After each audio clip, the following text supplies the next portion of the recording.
Hello everyone, Rurikhan here coming at you with another video, and today we're going to be taking another look at Toukiden. You guys might remember the first video that I did on Toukiden, which was very, how should I put this? It was just kind of like an introduction to the title.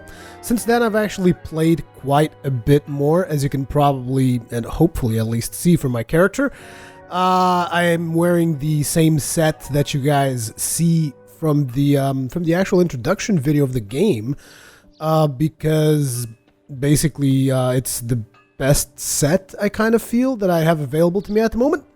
Now, I'm going to be showing you guys some new stuff, particularly the way that I want to do Toukiden content is I want to focus more on bosses, because the other missions are maybe not that exciting for you guys to watch, because I mean, like missions of me killing 100 imps or something like that, it's not terribly entertaining. Boss fights, however, are friggin' amazing. Now, the first thing that you guys will notice is that my character is wearing a very different weapon from last time.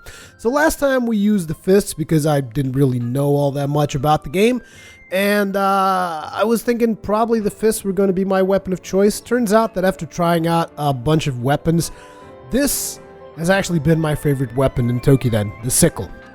And I will tell you guys why in a couple of minutes. First, I wanted to talk about a couple of the mechanics that are currently available to me in Toukiden. And also bear in mind, for those of you that are only playing Toukiden in single player, if you look at my character and you see stuff that looks like I'm further ahead than you are or something, I mean, if it looks like I'm overgeared for the current mission progress that I have in the game, that's because I've been playing this game with a friend of mine on and off. So basically we've done quite a bit of the online missions. So I am more advanced on the online missions than I am on the single player side of things. So there's that. But anyways, some of the mechanics that you're going to have available to you in the village that I do want to talk about, because these kind of like change in between missions. So I wanted to show you guys is one of them is this thing here. Right now, I think that I've already used it. This is like a guardian tree spirit. You basically pay it, whatever, and it's going to give you random materials. And materials are going to be used to construct weapons. Over here, this guy can construct you a bunch of weapons. As a matter of fact, I'm going to show you guys the weapons that I have available to me. I'm trying to get the Blazebird sickle. I need to get a bent pipe as well as a Blazebird wing. And I also want to craft an Oni sickle. I want to craft all the sickles, basically. Right now, I already have the Breaker sickle. I think I have the Freshwind sickle as well. And I have the Stygian sickle. I don't have the Crimson sickle because I had it and then I upgraded it into something different. But yeah, the materials that you get from the guy over there, the tree, they're going to help you in creating new weapons and different types of weapons and all that stuff. Also, if you see me fumble about with the interface, it's because since my Vita is now Japanese Vita, it is actually the buttons are reversed, so X is back and circle is forward, which is kind of weird. But yeah, there's also armor, and you can upgrade armor. And you can upgrade armor all the way to +9, it seems. You can't go above +9. I'm not exactly sure what the question marks over there are in result. Sometimes I think that that I need to advance the single-player storyline a lot more, and that a lot of stuff is going to become available to me once I do that, because I've been playing so much multiplayer with my friend that we just have a lot of stuff, and we can't actually change things, because here's the thing, as you upgrade a weapon, you're actually going to be able to change the weapon from the type of weapon that it is into a different weapon. Like, for instance, like I said, we have the Blue Blaze sickle here, and this was actually the Fire sickle. But after I upgraded the Fire sickle to, I don't know, it was +2 or +3, I was actually able to turn it into the Blue Blaze sickle, which I thought was pretty cool. So there's that. But you guys are probably like getting confused. The way that you upgrade weapons is you use weapons in battle. As you use weapons in battle, that little bar that you guys see right beneath the name of the weapon is going to fill up. As that fills up, you're able to fortify it for free. Or if the option shows up that you can change the weapon into a different weapon, that you're going to have to pay for. But supposedly you get a stronger weapon. At least that seems to be the case for most of the stuff so far. Like this Adjudicator is an upgraded version of a spear that I made. Also, in terms of weapons, for those of you curious, currently my priority in weapons is sickles, spears, and bows. Yeah, I know, it's kind of weird. Like, I have long swords, dual knives, and all merciless gauntlets, and I'm using sickles, spears, and bows. And it's like, these are my favorite types of weapons in Toukiden. But I've been talking for quite a bit. Let's just get another one of these mechanics down, which is the bath. I haven't done the bath in a while in the game because you guys see that little blue sign over here? That means that currently the bath pool is available for males because most of the time it's only available for female characters. It's actually a little bit frustrating, but let's go ahead and do that now. I wonder if someone's here this time. Yep, someone's bathing. I'm scared.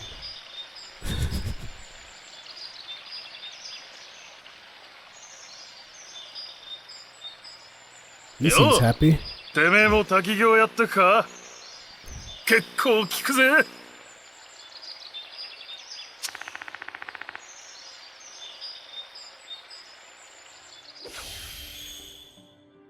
So we got a boost out of that, slightly increases attack. Yeah, that's pretty decent. Actually going to the pool costs you 800 haku, which is the currency of the game. This guy over here, he sells pool entry cards every now and then. You just have to buy it from him. He also sells a bunch of other materials, which you might consider checking in. Oh crap, I just noticed I have my cursor there. I have to apologize for that. Which you might consider coming here in between missions to buy some materials. The way that I was doing it was I was buying every single material you would have here, because the more stuff you buy, the more stuff becomes available. But basically he ran me dry. I ended up not having any money for anything. So you might just want to stick to materials that are rare and pool tickets. She's the one who upgrades the Matamas, and damn it, there's so much stuff that I need to talk about for this title that it's actually quite confusing. Let's just try to get some gameplay in. I'm actually going to replay one of the older missions. Oh, it looks like we have some progress to do over there. But I want to show you guys a couple of boss fights. So let's see. Let's start with a Manhunter. Let's go to Chapter 2. Right now I've done most missions in Chapter 3, which probably means when I speak with her, that's going to advance the storyline. But I'm not going to show you guys the entire storyline of Toukiden. It's not that it isn't interesting, it is, but there's a lot of quests that are just like, go over here and kill a bunch of imps, and that's just not that entertaining to watch. So, I wanted to show you guys the very first boss. And it looks like we got Manhunter, Wind Shredder, and Jolix. Okay, we got like 3 boss quests here. So we're going to be doing the Manhunter quest. So that I can show you guys a Manhunter, and now I get to select my crew. Now, the way that I'm going to do this is I'm just going to take one character with me. Now, you can take all the way up to 4 characters, and that is going to make the encounter significantly easier, but I like struggling a little bit through it. You know, I like the challenge, so I just like to take one character so that it doesn't take ridiculously long, and it's also really hard for you to go ahead and collect the pieces that you chop off a boss by yourself, because if the boss is focused on you, you're gonna have to struggle to purify his body parts, and yeah, you do need to purify body parts. It's essentially like, if you're thinking in Monster Hunter terms, purifying a body part is like carving it for materials, because you do need to purify in order to get materials off of the boss. So let's get to, actually let's do some prayer. Whenever you pray, there is a chance they're going to give you a bonus. A boost activated, stamina level 1, slightly increases the max size of the health gauge. So yeah, that's pretty sweet. Let's get in there. And the reason I like taking that archer with me is because she is also a healer. And I just realized I'm not exactly sure which Matama I have equipped in this weapon, because I haven't used this weapon in a long time. Oh, but it looks like I do have the right Matama. I will talk about Matamas a little bit more after this mission, since I can't talk too much about them during the mission. But essentially, the Matama that I am using is the SPD one, which I assume stands for speed, because the way that you play with the sickle, and what you're going to see me do a lot of the times, is I'm going to climb on top of the monster, which is why I love this weapon so friggin' much. Basically what you do is you're going to be able to spin this, and then it throws, and once it attaches itself to a monster, your character gets flung forward. And basically when you're on top of the monster, just from the momentum of getting flung, you can attack the monster. And then while you're in the middle of the air, you can throw the chain again and pull yourself back up again and keep slashing, which is why I love this weapon so much. I think you guys are going to like it. So let's just get into this, and there's going to be a boss here. And here we go. This is the Manhunter. So this is the very first, like, big Oni boss that you're going to be fighting. And the way that I do this is you start just by activating focus mode. Now, focus mode constantly drains your stamina gauge, but it allows you to do this. Just, like, jump on top of him there and slash the crap out of him. Now, you're going to obviously get hit every now and then, and something important to bear in mind is that you do have to kind of slash parts off of him if you want to get materials. Let me try and show you guys what those parts are. If you look over there, you can slash his horns, but his horns don't really give materials. You can slash all of his legs, as well as his frontal claws looking things. And you can also slash, like, his top claws. And all of these things individually give you extra materials for the duration of the fight. This thing also indicates you how much health the boss has, and I'm not exactly sure what the purple thing is. I think it might be like the energy of the part that is lowest, but I'm not entirely sure if that is the case or not. Also, you're able to select individual parts of the boss for target, which is something that took me a while to grasp how that works. So basically, you have to manually aim it. And as you can see, I now selected a leg. Okay, now let's actually try and do some damage here, because we're just like messing about a little bit too much. Now what I'm going to do is I'm going to boost myself with energy and agility, and this is going to give me basically faster attack speed as well as faster stamina regeneration. So I'm just going to climb on top of him, and he's going to run away, of course. Makes perfect sense.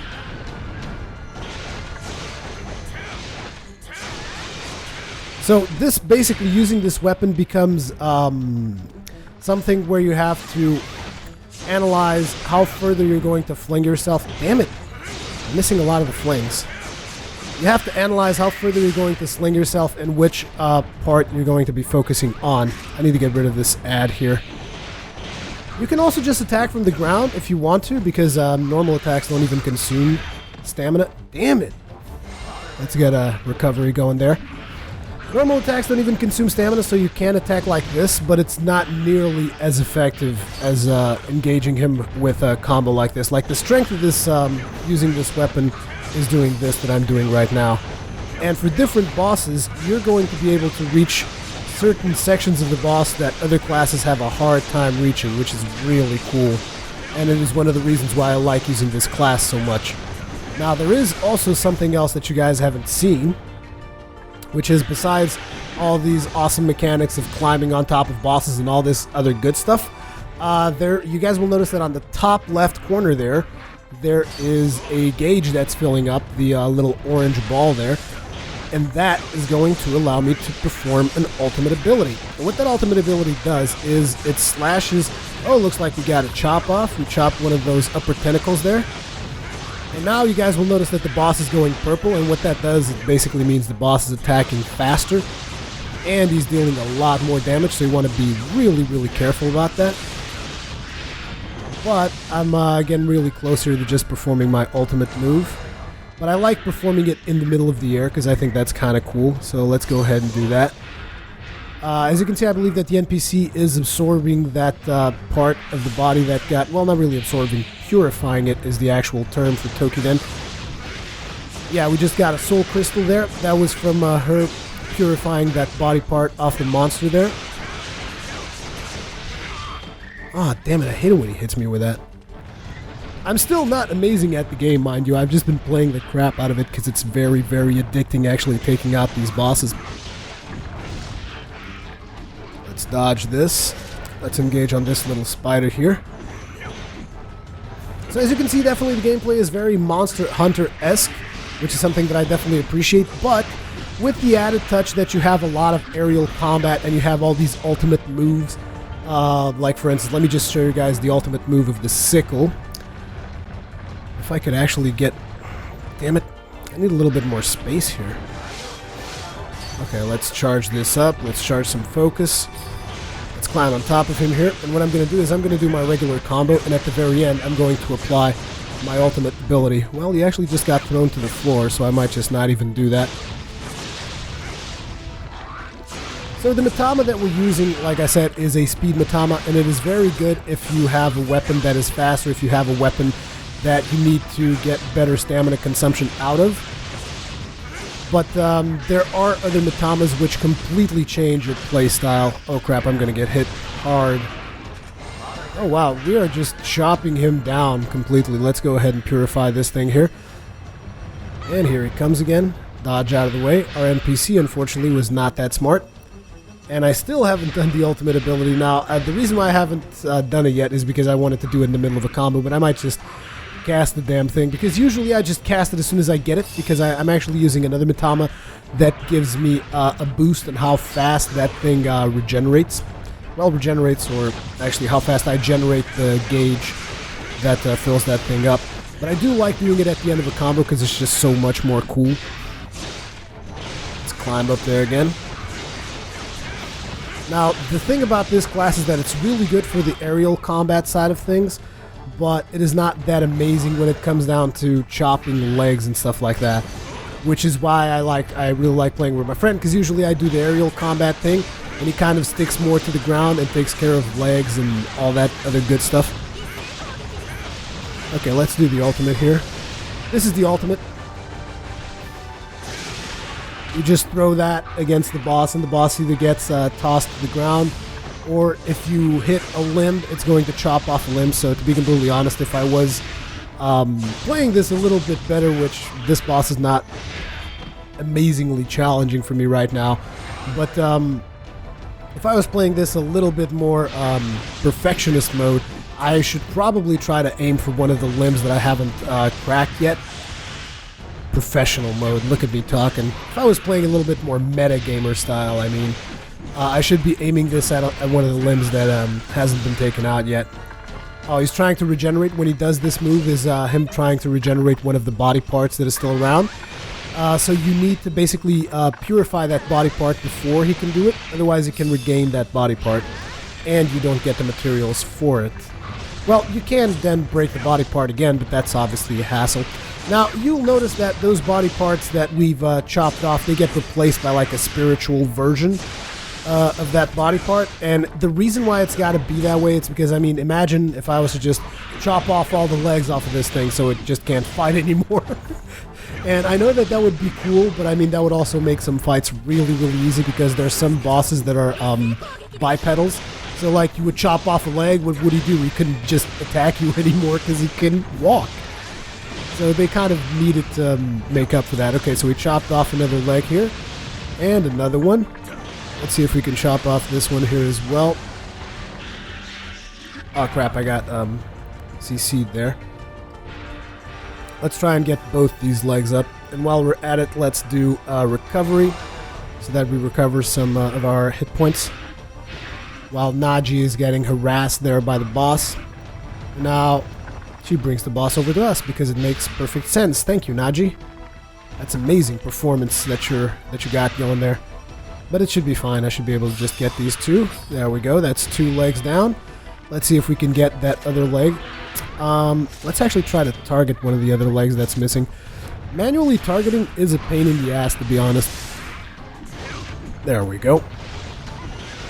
Now, the reason you'll notice that I'm no longer doing the whole aerial thing is because I want to chop off as many body parts as possible, and actually taking it to the air is not the most efficient way of doing that.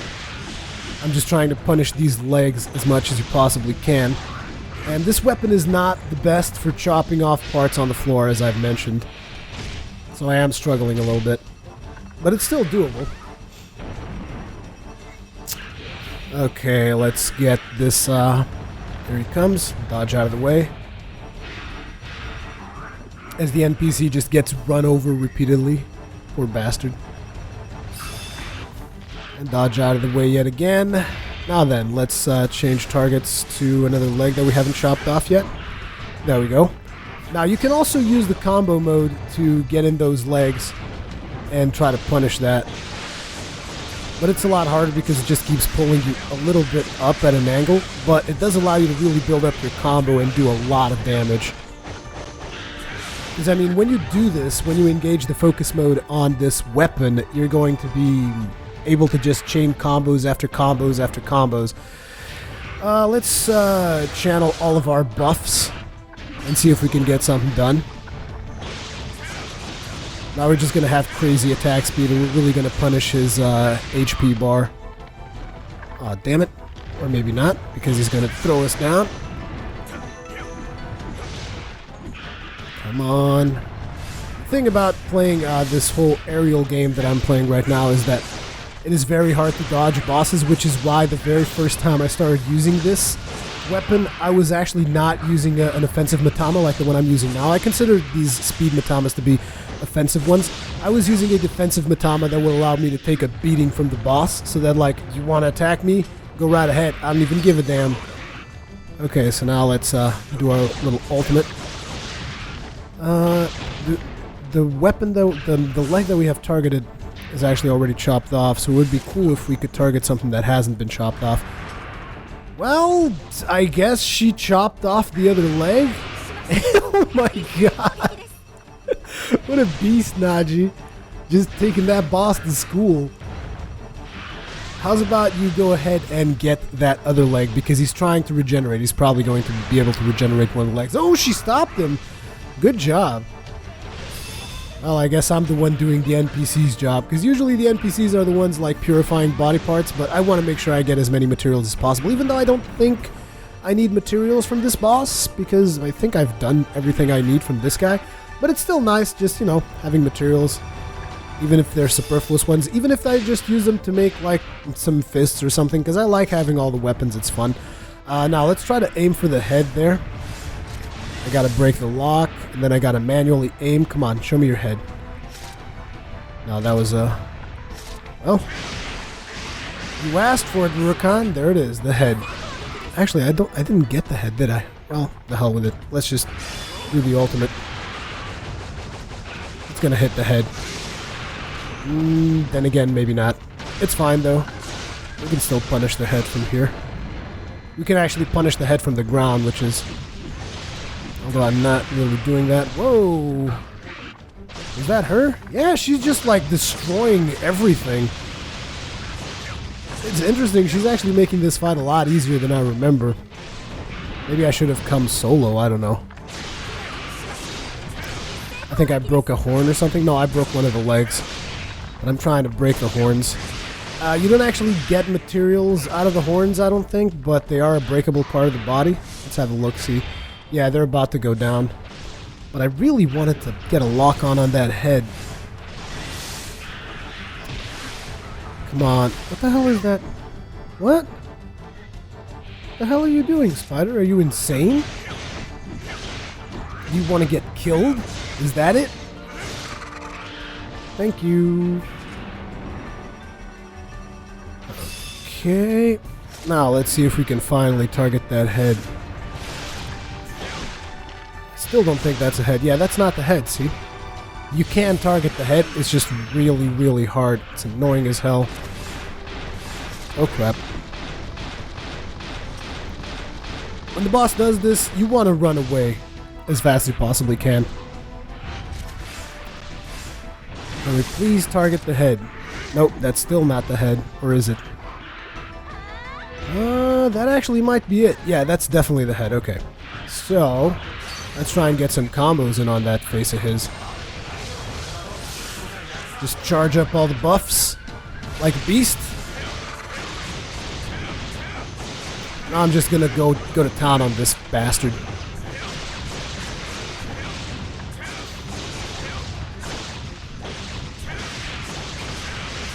It's just like chain combo, I don't even care. Problem is, when they're on the ground, it actually makes it really hard to just chain combos together. Come on, baby. Where are you going? Where do you think you're going? Is this you trying to run away? Stompy? I'm gonna call you Stompy now because you just have no limbs. You have nothing. You have nothing.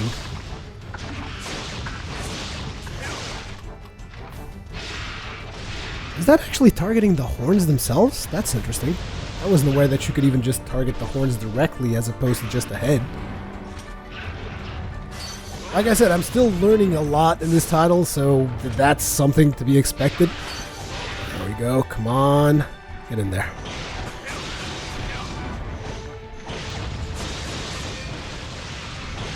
It takes a lot of practice to actually get these things down to the right angles that you want. And the thing is, I'm hitting more of those top tentacles than the actual horns, so I don't think we ever actually broke the horns. But we did break the boss, though, so there's that. And man, for whatever reason, my nose is really itchy, so I'm not sure if you guys heard me scratching my nose constantly. Sorry about that. So now let's purify the boss, get materials. And yeah, this is what the very first boss fight that you do in Toukiden. So let's go ahead and pick up that item while we're here. Always pick up all the items. Always. And sometimes there's even hidden items, which means you have to use that whole demon eye thing that I was using throughout the fight. Which, if you guys notice, whenever I was telling you guys about the energy of the boss, I would do this thing where the screen would go kind of like deep blue or deep purple, whatever. And that is like, what do you call that even? The eyes of truth, the demon eyes of truth. It's something like that. It's about the eyes of truth, the mask of the eyes of truth. And when you do that, you can actually see stuff that is hidden in the scenery. So that was the very first boss fight. Now I just wanted to show you guys a couple of more mechanics. Something that you also need to pay attention to is quests. Quests show up as you complete missions. And as you complete missions, these quests will show up, and these will give you like bonus stuff, like they will increase the size of your inventory in terms of items, as well as the size of your inventory in terms of materials, as well as just give you money and etc, etc. So you need to keep a close eye on those. And usually after you do a mission, the ritual that I tend to do is I come over here, I check to see if any of my matamas can be upgraded. These are the matamas that you socket in weapons. Like if you guys look at my weapon here, this is the matamas that I have on the Stygian Sickle +3, which, like I said, it is a speed matama. And what the speed matama does, I showed you guys the skills that I was doing, but I never really told you guys what the skills were. Energy increases movement speed and focus recovery speed for a limited time. I believe when they say focus, they're talking about the stamina gauge. And then agility nullifies all attacks for one time only and allows you to dodge while attacking. Effect continues until you take damage. So this is good because when you're on top of the boss, like any little hit can throw you off. So this helps with that. And then there's Vigor, which increases attack speed and decreases the amount of focus used for a limited time. So obviously when I'm up in the boss, it's constantly draining my stamina because I'm constantly throwing the thing and, you know, trying to hook myself back onto the boss and keep attacking, which is why these matamas, I feel, are probably the best type of matamas that you want to have for a sickle. But yeah, these matamas, by the way, are souls that you pick up as you play through the game. These are souls of fallen warriors in lore terms, and basically they give you special powers to take into battle. Because, like, for instance, if you go to a different matama, like let's select an SPT. SPT would be Spirit, which means these matamas cast spells. So instead of doing those buffs that I was doing throughout the battle, you could actually cast spells. Like I'll go here. Oops, sorry. Again, the UI is really messed up for me because of the whole circle cross thing. But I can go here and Pursuit is basically like a magic missile type skill, or even a soul arrow if you're thinking in terms of Dark Souls. So you can, it's just like a homing missile attack. Fountain is an AoE attack that you do beneath a boss. Now the thing about these spells is that you need to hit the boss at least once, because it will mark the last hit location that you hit on the boss. And why is this important? Because suppose you're trying to do damage to a leg. You don't want to just randomly fire off a spell. You want the spell to like home in on that specific portion of the boss's body. So the system that they have in place for casting spells is like you go up to the boss, you hit the part that you want to attack, and then you cast a spell. Also, these spells will require to be charged up. I'm actually going to show you guys a spell Matama further up ahead, but there's a lot more Matamas. There's more Matamas that I've even used. There's more Matamas than abilities that I've used. Like for instance, this Matama over here is about healing. It is a support Matama, so yes, you can actually play a support role with your friends, which is really cool. Playing support for NPCs probably not that great. I don't know, never tried it. But the thing is, if you just play with 3 other NPCs, because the max party size is 4, if you just play with 3 other NPCs all the time, the encounters get really easy, which is why I try to avoid that.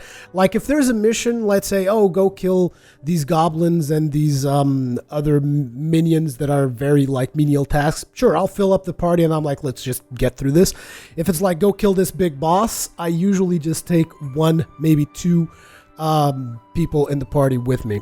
Then again, so far I haven't really been to a boss fight that I would consider, oh man, this was like super hard. So there's attack Matamas. This will like buff your attack damage or make you leech life from your attacks. There's defensive Matamas, which we will see in the next video. And there's DCTs, which I don't even know what these do. So there's a ton of Matamas, ton of different playstyles. But the reason why I come to this lady is to check to see if any of my Matamas can be leveled up. Usually only the Matamas that you take with you to the battle will gain a little bit of experience, and a lot of the times you will not get to level them up unless they gain a significant amount of experience. But after I check to see if my Matama can be leveled up, I check this guy for the materials. And the way I do it is I just look, if you guys notice the bottom right corner there, it says currently owned 47. So that is the amount of that material that I have selected that I already own. So if I own 47 of that, I probably don't need any more. So we have 37 of this, don't need that either. But this I have less than 30, so usually I'll buy these. This I only have 14, so I'll buy this too. And the rest of this, it's like my logic so far has been, if I have more than 30 of it, don't buy it. If I have less than 30 of it, just buy it, because I might need it. Then I come over here and I check to see if I can upgrade my weapon, and in this case I can. If you guys notice, the bar over there is all red. It was previously blue, so that means I can fortify this, and it's pretty much free. It's just you use the weapon kind of gains experience, and then you can just like level up your weapon. So my Stygian sickle goes up to +4, and I still can't do anything else with it, but I think it's going to be able to be transformed into a different weapon, but I need to advance the single-player storyline for that to happen. I probably can't create any new armor. Nope, still just Blazebird. And I can't upgrade my armor because my armor is already fully upgraded, which is +9. So yeah, this is like my little ritual. After that, I come over here and I talk to the spirits, which usually has materials for me. Dewy thread, and then I just talk with him again, and he's going to ask me for 700 Haku. I give it to him, and then after the next mission, I come back here and he's going to get me other materials. And materials are always important in these kinds of games, so it's important that you check all of your sources. Let me see here. It is now for females only. If you guys notice, the sign is now red. Red is for ladies, blue is for men, so yep, I can't actually go. You can actually go there. You will use up a ticket, and if there's another lady there, you're going to be kicked out, so you receive no benefits from it. And then you have this little animal over here who will also go and get materials for you. This is the result of his last trip. He got us all this good stuff. And now, I talk with him, and you just tell him which period do you want to send me to, and maybe I'll talk more about periods in the next Toukiden video, but you send him to the Age of Peace, off he goes, and after the next mission he will spawn here again with additional materials, and it looks like we even got a trophy out of that. Anyways, for the next episode, just kind of give you guys a little bit of a teaser, we're going to be using the spear, so that I show you guys a different moveset and a different weapon that I like. I'm not exactly sure, actually no, we're going to be using the bow, sorry. Because I'm just thinking about which boss I'm going to be fighting, and I don't want to use the spear on that boss, because, yeah, not a good idea. Now, the way that I usually do the bow is I take with me a spirit Matama, so, because if I'm attacking from range, I can basically pick off any part of the boss I want, and then I can target it with spells, which is something that I will show you guys in the next episode. But anyways, as per usual, leave me your comments, feedback, all that kinds of good stuff in the comment section below. Once again, I'm still learning how to play Toukiden, so if I said something completely wrong, make sure to correct me. And as per usual, I will see you guys in the next one. Peace out.